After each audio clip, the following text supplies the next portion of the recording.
It was September of 2019. My husband came home and announced that he had resigned from his job. He had another 2 months until his last paycheck. We had 6 children at the time. The youngest was less than a year old. And I tried to take it with grace. He had been in a difficult job, so I understood his need to leave. But September came and went, October, November, and he still did not have work. He had several job interviews, and the first interview came, but never a second interview. They never extended him a job offer. It was difficult. Christmas was around the corner, and I knew that we had to be modest. So I told my children that we wouldn't be buying presents that Christmas, but that as a family, we would make presents for each other. At the beginning of December, I reached out to my sister and let her know what a difficult time my husband was having with his interviewing process. Her husband had studied business. He had done very well. He'd been on the cover of Forbes. And he was a busy man. But that December, he took time to speak with my husband about his interviewing skills. They talked about my husband's modesty. Culturally, my husband was taught not to brag, that it was very unattractive to talk about his good qualities.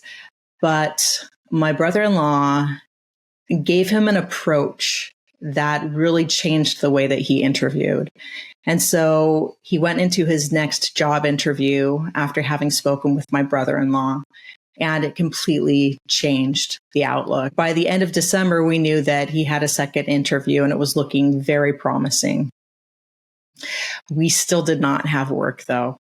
And with our meager Christmas around the corner, we got a knock on the door one night and went to the door, and no one was there, but there was a basket full of food and gift cards and presents for our children. That Christmas was filled with many angels. You know, I often think that I'm responsible to ask for help when I'm in need, but in that moment, I could not even begin. I didn't even know where to start myself. How on earth could I ask someone else to help when I did not even know how I could help myself?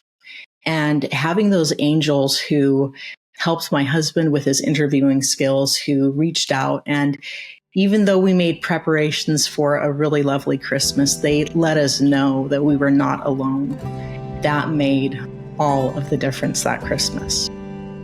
On December 12th of 2017, my mother-in-law, my wife's mother, passed away in the midst of a lot of local geological turmoil. We had a major fire, one of the biggest in our region's history, the Thomas Fire. And then there was a mud flow that cut us off from other parts of the state because it covered the freeway.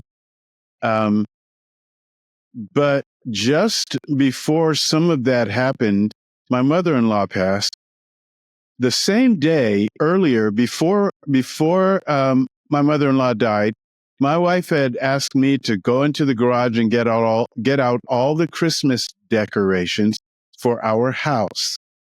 So I went and got this big box, and I put it in a certain spot, and that's before we got the news. And she got in her car to go to her mom's house where she would meet her siblings.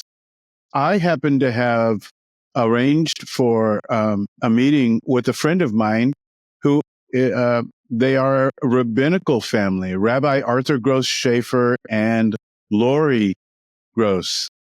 And I was sitting there drinking tea with them, and Lori asked, "What are you doing for Christmas?"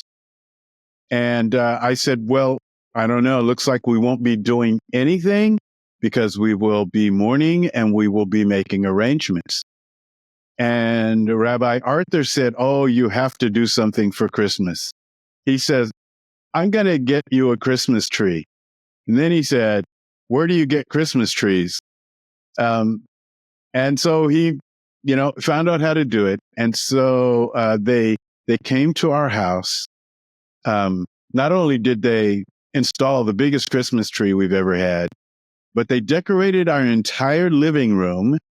And Lori strung together 200 cranberries and wrapped around the tree as decor. And they recorded it and they posted it on Facebook. They call it a mitzvah, doing something good for somebody. And that was really uplifting, because when my wife came home, she came home to that surprise that she didn't have to do anything. It was all taken care of by Rabbi Arthur and Lori. So that will always be a part of our Christmas, that memory every year.